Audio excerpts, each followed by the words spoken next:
اعوذ باللہ من الشیطان الرجیم بسم اللہ الرحمن الرحیم۔ سورۃ نصر مدنی سورت ہے، 3 آیات پر مشتمل ہے۔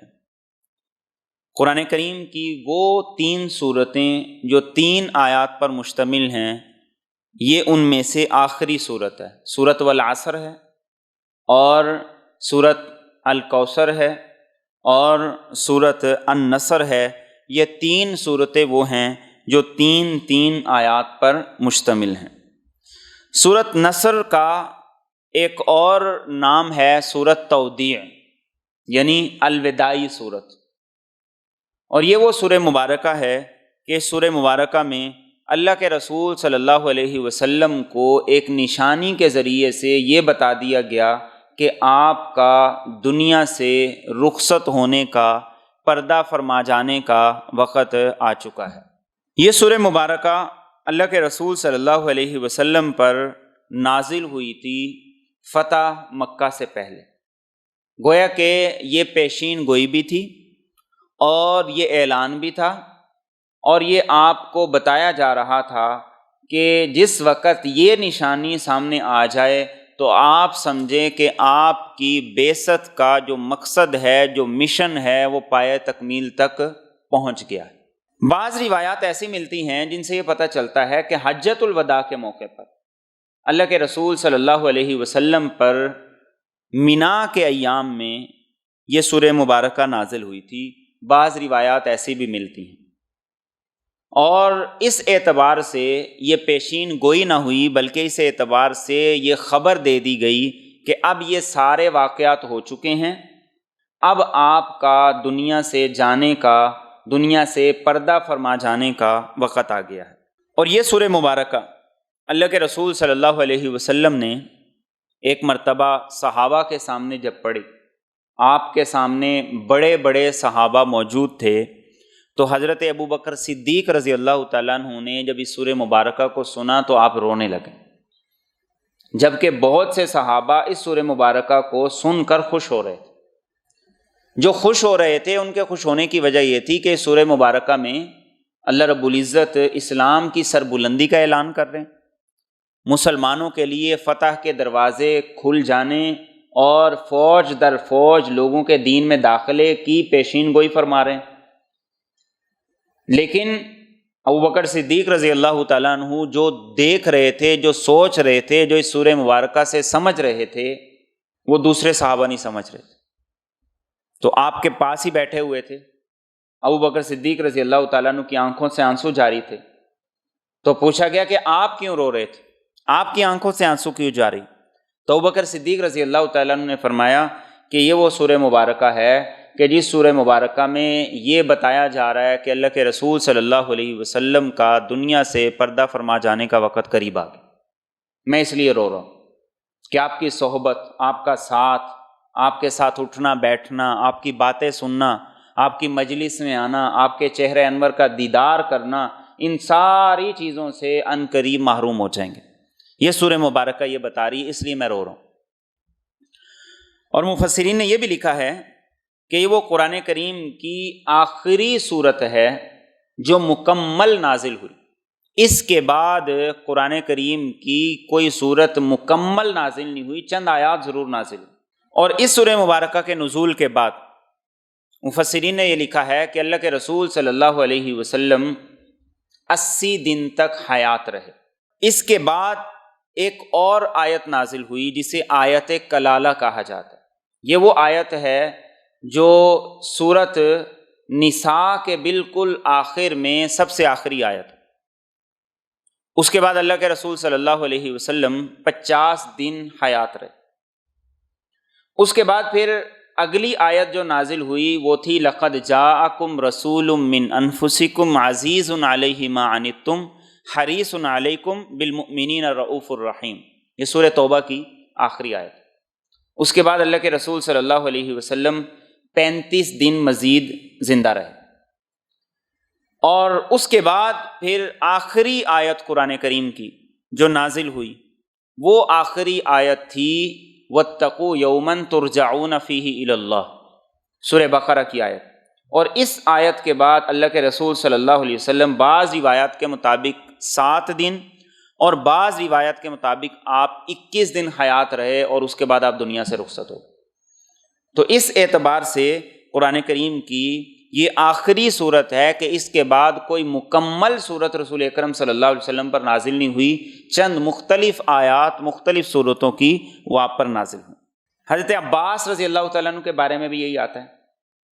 کہ آپ نے جب اس سورہ مبارکہ کو سنا تو آپ کی آنکھوں سے بھی آنسو جاری ہو گئے اور آپ بھی یہ سمجھ گئے کہ اللہ کے رسول صلی اللہ علیہ وسلم کے دنیا سے پردہ فرما جانے کا اس سورہ مبارکہ کے اندر اشارہ دے دیا گیا۔ حضرت عمر فاروق رضی اللہ تعالیٰ عنہ نے اپنے دور میں ایک کابینہ بنائی ہوئی تھی اور اس کابینہ میں حضرت عبداللہ بن عباس رضی اللہ تعالیٰ عنہ وہ بھی شامل تھے۔ اب عبداللہ بن عباس رضی اللہ تعالیٰ عنہ عمر میں چھوٹے تھے، جبکہ کابینہ میں وہ لوگ تھے جو غزوہ بدر کے اندر شریک تھے۔ تو عبد الرحمن بن عوف نے اور بھی دوسرے صحابہ نے کہا کہ بچے تو ہمارے بھی ہیں، آپ نے کابینہ میں اس بچے کو رکھا ہے تو ہمارے بچے ہیں ان کو بھی آپ کابینہ میں رکھیں۔ حضرت عمر فاروق رضی اللہ تعالیٰ عنہ نے کہا کہ چلیں دیکھ لیں، میں نے جس وجہ سے ان کو کابینہ میں رکھا ہے وہ اہلیت کس میں کتنی ہے۔ آپ نے صحابہ کو جمع کی، بچوں کو بھی جمع کر لیا اور جمع کر کے آپ نے یہ سوال کیا کہ یہ بتاؤ کہ قرآن کریم کی یہ جو صورت ہے اس سورہ مبارکہ کے اندر اللہ کا پیغام کیا ہے۔ اب کسی نے کہا کہ اس میں فتح مکہ کی بشارت دی گئی، کسی نے کہا کہ اس میں اسلام کے پھیلنے کی نوید سنائی گئی، کسی نے کہا کہ لوگ فوج در فوج دین میں داخل ہوں گے، اس سورہ مبارکہ میں اس چیز کو بیان کیا گیا، اس کو واضح کیا گیا۔ سب نے جب جواب دے دیے تو حضرت عمر فاروق رضی اللہ تعالیٰ عنہ نے عبداللہ بن عباس سے پوچھا کہ آپ بتائیں آپ کی کیا رائے ہے۔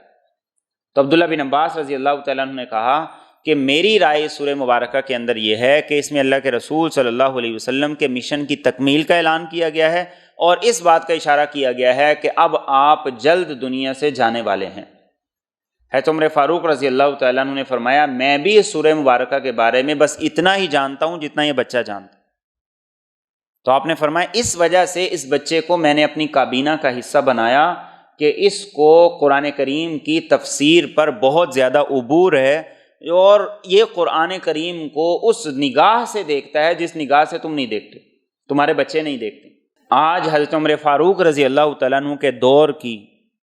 اور آپ کے دور خلافت میں جو قوانین مرتب ہوئے ان کی مثالیں دی جاتی ہے، دنیا میں ان قوانین کو فالو کیا جاتا ہے، اس کے پیچھے بنیادی طور پر ایسی کابینہ موجود تھی۔ آج ملکوں کی کابینہ کیسے؟ شرابی ہیں، جواری ہیں، زانی ہیں، سود خور ہیں، مافیاز ہیں، وہ کیسے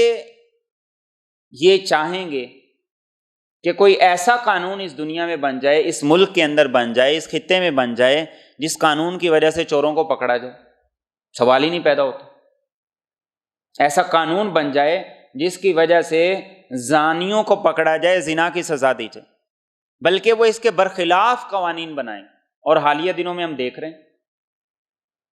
دینی مدارس کا راستہ روکنے کے لیے وقف ایکٹ کے نام سے ایک بل منظور کر دی، حالیہ دنوں کے اندر ایک گھریلو تحفظ کے نام سے ایک بل منظور کر دیا ہے،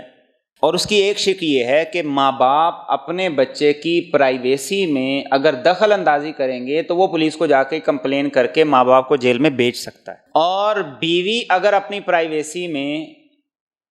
خامن کی طرف سے خلل محسوس کرتی ہے تو وہ اپنے خامن کو بھی پولیس میں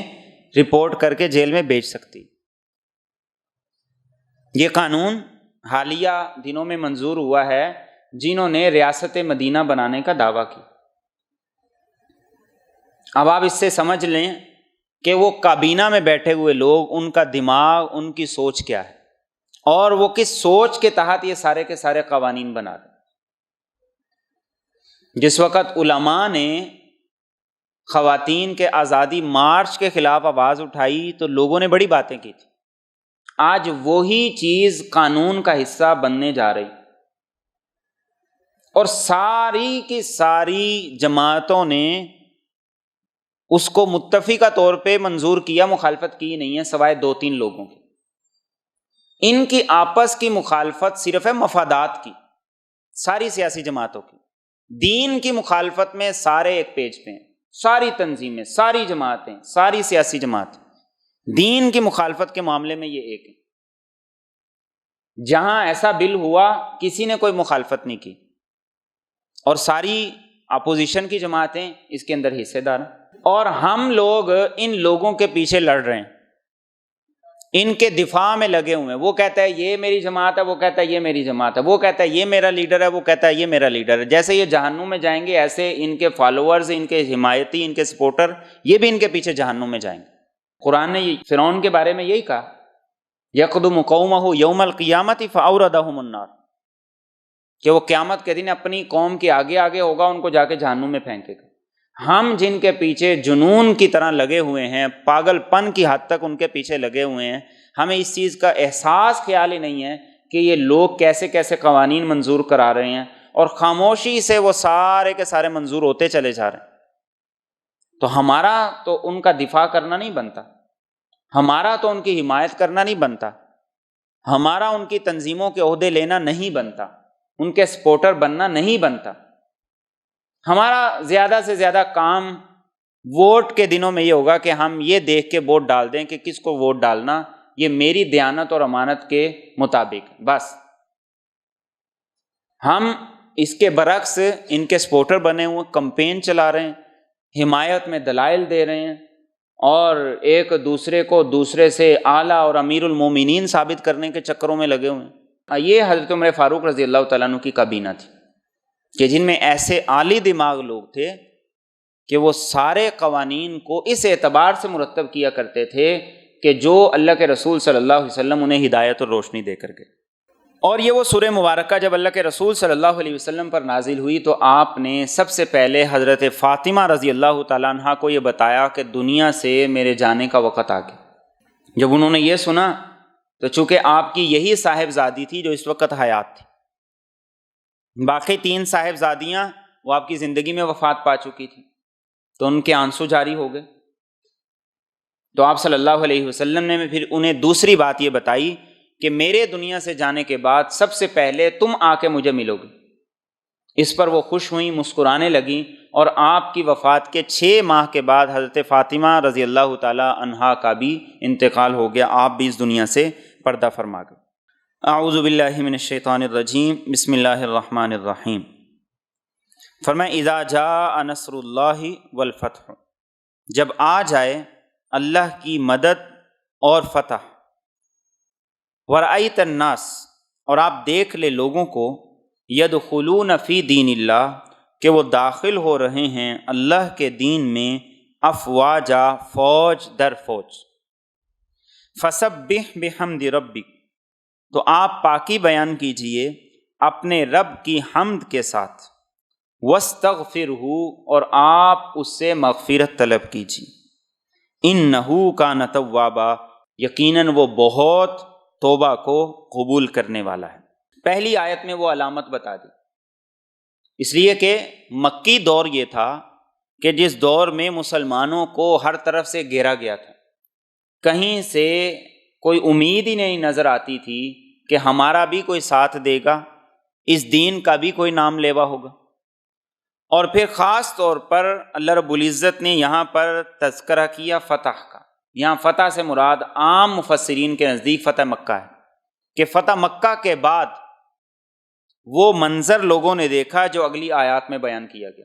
کسی کو ہمت نہیں ہوئی کہ وہ مسلمانوں کے خلاف مقابلے میں ویسے آ سکیں جیسے اس سے پہلے آتے تھے۔ اور فتح مکہ کے موقع پر اللہ کے رسول صلی اللہ علیہ وسلم نے جس وسعت ظرفی کا مظاہرہ کیا، جس انداز سے آپ نے سب کو معاف کیا، وہ تاریخ کا حصہ ہے، اور وہ ہم میں سے ہر ایک کو بار بار پڑھنے کی چیز ہے۔ جو ہمارے دل، جو ہمارے رویے ہیں، اس اعتبار سے فتح مکہ، اس منظر کو، اس سین کو ہر آدمی کو بار بار یاد کرنے کی ضرورت، اور اللہ رب العزت ہمیں بار بار توفیق دے اپنے گھر کی زیارت کی۔ بیت اللہ کے دروازے کے سامنے کھڑے ہو کر مجھے یہ ایک منظر صرف یاد آتا ہے کہ اللہ کے رسول صلی اللہ علیہ وسلم فتح مکہ کے دن اس دروازے میں کھڑے تھے، آپ کے دونوں ہاتھ دونوں جانب جو لکڑی کے کواڑ بنے ہوئے تھے ان پر تھے، اور آپ ان سے یہ سوال پوچھ رہے تھے کہ تمہیں پتہ ہے میں تمہارے ساتھ کیا کرنے والا ہوں۔ یہ منظر بیت اللہ کا دروازہ دیکھ کے مجھے سب سے زیادہ یاد آیا۔ ویسے تو اس دروازے کی کوئی خاص فضیلت نہیں ہے کہ جس کو ہم یہ سوچ کر کہ دین میں اس کی کوئی خاص فضیلت بیان کی گئی۔ دین میں فضیلت ہے بیت اللہ کے دروازے کے ساتھ جو جگہ ہے حجر اسود کی دائیں طرف اور بیت اللہ کے دروازے کی بائیں طرف، یہ جو درمیان کی جگہ ہے اس جگہ کی فضیلت ہے۔ اللہ کے رسول صلی اللہ علیہ وسلم اس سے چمٹ کر اور اس کے ساتھ اپنے رخسار مبارک لگا کے آنسو بہایا کرتے تھے۔ تو بیت اللہ کے دروازے کی کوئی خاص فضیلت نہیں ہے، جیسے بیت اللہ کی باقی دیواریں ہیں ایسے یہ بھی دیوار ہے، ایسے یہ بھی ایک حصہ ہے۔ لیکن یہ منظر وہاں جو اللہ کے رسول صلی اللہ علیہ وسلم نے فتح مکہ کے موقع پر جب سارے کے سارے سامنے تھے، جنہوں نے پہلے دن سے ستایا،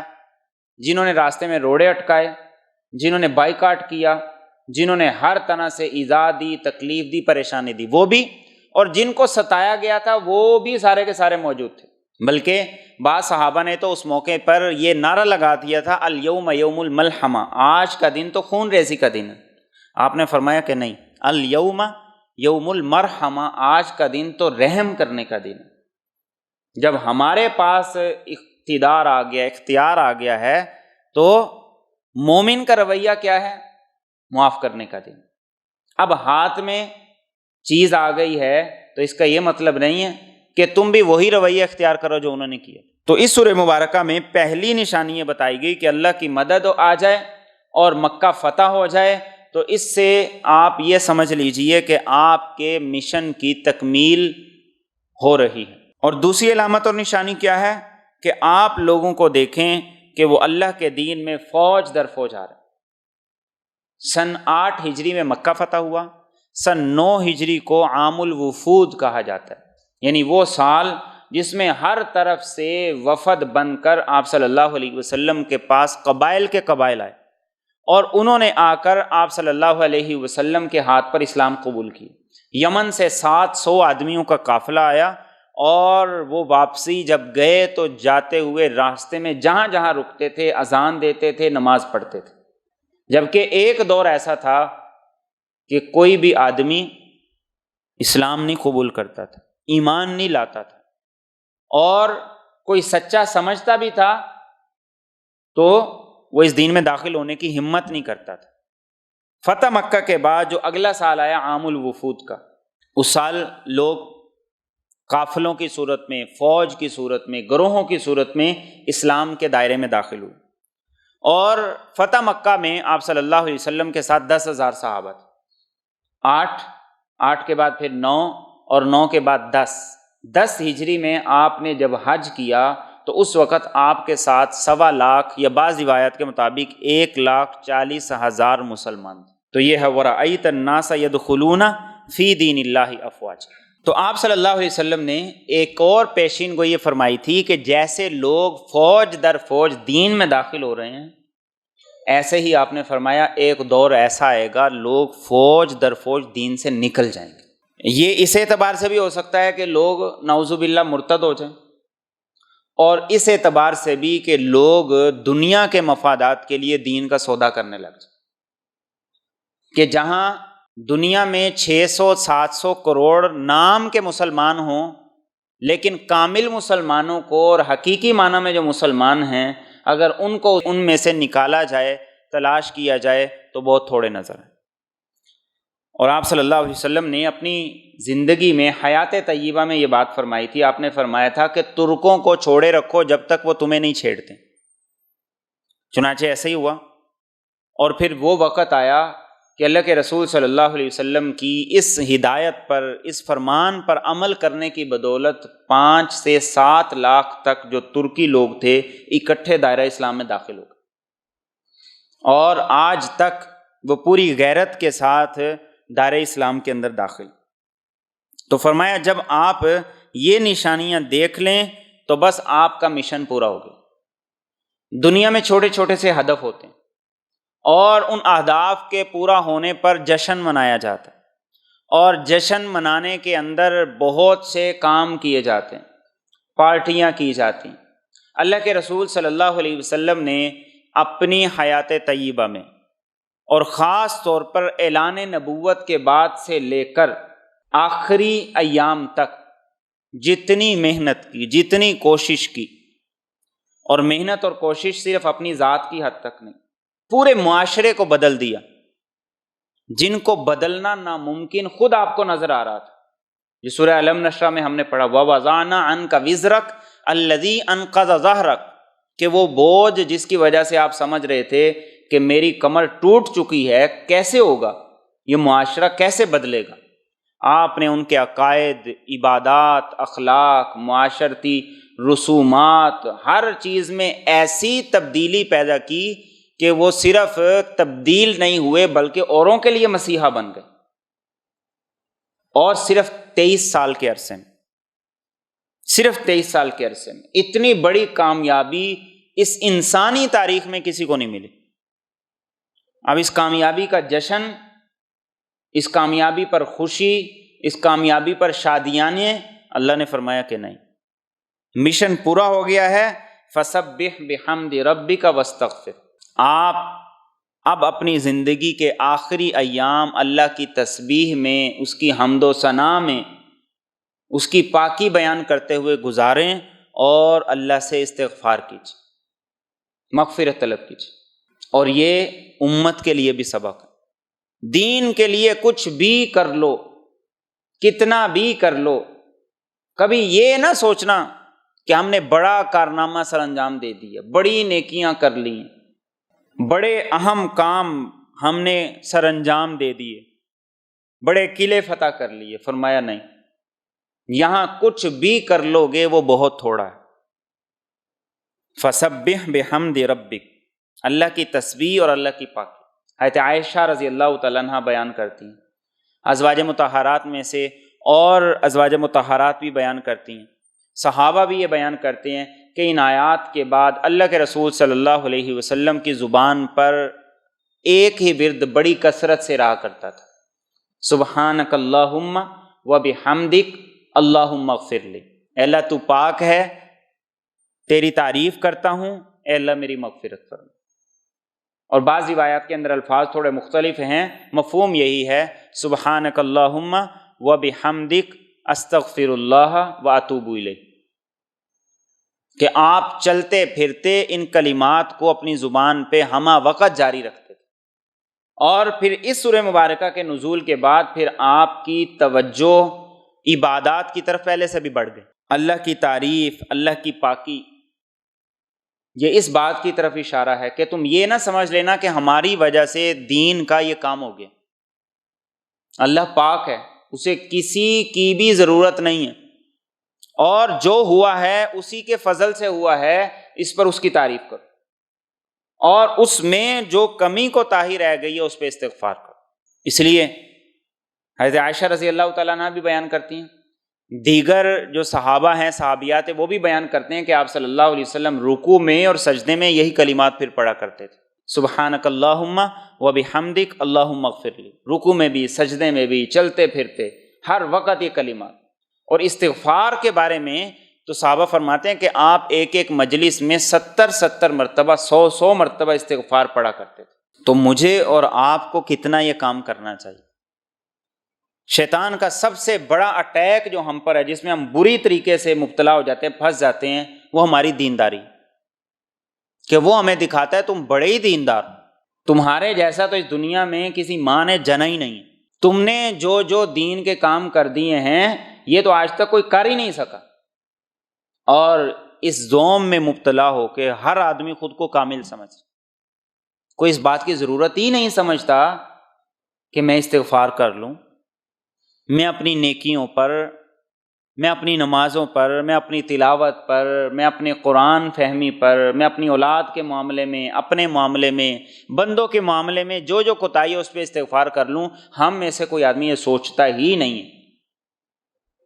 ہر آدمی کہتا ہے کہ میں کامل مکمل ہوں، اور جو میں کر رہا ہوں اس دنیا میں کوئی نہیں کر رہا، میرے سے بڑا فن خواں کوئی نہیں۔ تو یہ میرے اور آپ کے لیے بنیادی طور پہ سبق ہے۔ فسبح بحمد ربک واستغفر، آخری عمر کا سب سے بہترین وظیفہ جو اللہ کے رسول صلی اللہ علیہ وسلم کو بتایا گیا وہ یہی، میرا اور آپ کا بھی وظیفہ ہونا چاہیے۔ اللہ سے استغفار، بار بار استغفار، ندامت کہ اللہ جیسے تیرے شایان شان تھا، جیسے حق تھا وہ نہیں ادا ہوا، اور وہ ہم کر ہی نہیں سکتے، اور جو کیا ہے تیری توفیق سے کیا ہے، تیرے فضل سے کیا ہے، یہ تیرا انعام ہے کہ تو نے مجھ سے کام لے لیا، تو نے مجھے اس لائق سمجھا، اس قابل سمجھا، ورنہ وہ بھی تو انسان ہی ہے نا، جو کسی بار میں، کسی شراب خانے میں، کسی جوئے خانے میں کام کر رہے ہیں، وہ بھی تو انسان ہی ہے نا، جو اور اس طرح کے کاموں کے اندر مبتلا ہے۔ فسبح بحمد ربک واستغفرہ کا مطلب یہ ہے کہ ان کلمات کو لے کر، اس وظیفے کو لے کر اتنا اللہ کی طرف لگ جاؤ کہ اللہ میں کچھ نہیں، میرا کچھ نہیں، اور میں زندگی میں جو کچھ کر چکا ہوں یا کر سکا ہوں وہ صرف تیرے فضل سے، تیری توفیق سے ہے، لیکن تیرے شایع نشان نہیں، اس پہ میں استغفار کروں۔ اور آخر میں کیا فرمایا؟ انہ کان توابا، یقیناً وہ بہت زیادہ توبہ کو قبول کرنے والا۔ اور یہ استغفار آپ نے اپنے لیے بھی کیا، اپنی امت کے لیے بھی کیا، اور استغفار سے پھر آگے احتساب کا دروازہ بھی کھلتا ہے۔ جب کسی نے یہ سمجھ لیا کہ میں کامل اور مکمل ہوں، وہ کیسے سوچے گا کہ میرے معاملے میں کوئی کوتاہی بھی ہے، میرے معاملے میں کوئی خامی بھی ہے۔ استغفار انسان کو یہ سکھاتا ہے کہ خامی ہے، اس کی اصلاح کرنی ہے، اس کو مزید بہتر کرنا ہے، چاہے وہ اپنے معاملے میں ہو، میاں بیوی کے آپس کے معاملات ہوں، خاندان کے معاملات ہوں، کاروباری معاملات ہوں، تمام تر معاملات۔ اور اسی لیے آپ کا معمول یہ تھا کہ آپ کسی بھی مجلس کے اختتام پر اسی سے ملتے جلتے کلمات پڑھتے تھے،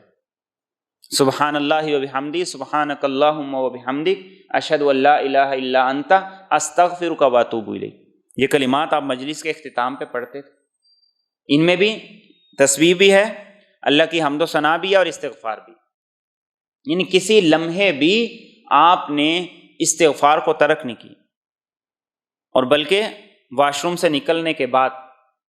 آپ صلی اللہ علیہ وسلم جو دعا پڑھتے تھے وہ غفرانک، اے اللہ میں تیری مغفرت مانگتا ہوں۔ محدثین نے یہاں یہ نقطہ اٹھایا کہ یہ واش روم سے نکلنے کے بعد اس دعا کا یہاں پر جوڑ کیا ہے؟ تو پھر محدثین نے یہ لکھا ہے کہ واش روم کے اندر جتنا وقت انسان لگاتا ہے یہ وہ وقت ہوتا ہے جس میں اللہ کا ذکر نہیں کر سکتا۔ آپ صلی اللہ علیہ وسلم چونکہ ہر وقت اللہ کے ذکر میں مصروف رہتے تھے، اللہ کی یاد میں مصروف رہتے تھے، تو نکلتے ہی یہ تھوڑا سا وقت جو بشری تقاضے کے تحت انقطاع آ گیا، سلسلہ رک گیا، تو نکلتے ہی قدم رکھتے ہی باہر کہا کہ اللہ اتنی کوتاہی بھی میں نہیں کرنا چاہتا تھا، بشری تقاضے کے تحت یہ کوتاہی ہوئی ہے، تو مجھے معاف کر دو۔ یہ میرے آپ کے نبی کا رویہ تھا، اور آپ خود فرمایا کرتے تھے کہ میں تم میں سے سب سے زیادہ اللہ سے ڈرنے والا ہوں، تم میں سے سب سے زیادہ تقوی والا۔ اور ایک اور حدیث میں آپ نے یہ فرمایا کہ اجر کے معاملے میں، نیکی کے معاملے میں تم سے زیادہ حریص ہوں۔ آج ہمارا نیکی کر کر کے پیٹ بھرا ہوا، ہم کہتے ہیں ہم نے بڑی کر لی ہے، اب فلاں آدمی کرے۔ ہمارا نیکی کر کر کے دل بھر گیا ہے، اب فلاں آدمی کر لے، بڑی نیکیاں اکٹھی کر لی، بس یہی ہمارے لیے کافی ہے۔ اور یہ بتایا کہ دین کے معاملے میں کوئی جشن نہیں، دین کا کام کر کے کوئی فخر نہیں، دین کا کام کر کے انسان کا سر جھکنا چاہیے کہ میں کسی قابل نہیں تھا اور اس نے مجھے اپنے دین کے لیے منتخب کر لیا، پسند کر لیا، اور اپنی نمازوں میں، رکوع میں، سجدے میں ان کلمات کو شامل کر، اور صرف کلمات نہیں، پورا مفہوم، پورا مطلب لے کر۔ اللہ کا شکر کہ تو نے چنا، تو نے منتخب کی، غیر مسلموں سے نکالا، مسلمانوں میں ڈالا، مسلمانوں میں سے پھر منتخب کیا، نمازیوں میں ڈالا، نمازیوں میں منتخب کیا، اچھی نماز پڑھنے والوں میں ڈالا، خرچ کرنے والوں میں ڈالا، خوف رکھنے والوں میں ڈالا۔ اے اللہ جو بھی ہے اس میں میرا کوئی عمل دخل نہیں ہے، تو پاک ہے، تجھے کوئی ضرورت نہیں، ضرورت مجھے۔ اور پھر اس کے ساتھ استغفار اور مغفرت کہ اللہ جو ہو گیا ہے اور جو کر رہا ہوں تیرے شائن نشان نہیں۔ اس طریقے سے اللہ کے ساتھ جب ہم یہ کلمات پڑھ کے اپنا تعلق بنائیں گے تو اللہ رب العزت کی طرف سے ہمیں مزید توفیق ملے گی، نیکی کے مزید دروازے کھلیں گے، نیکی کی مزید راہیں کھلیں گی۔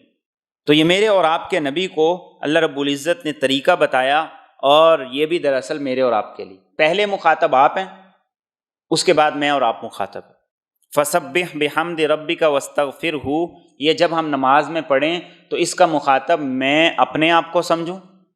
کہ تو اپنے رب کی حمد و ثنا بھی بیان کر، پاکی بھی بیان کر، اور تو استغفار بھی کر، اور پھر ہم اپنے آپ سے یہ بھی پوچھیں کیا ہم یہ کر رہے ہیں یا نہیں کر رہے ہیں۔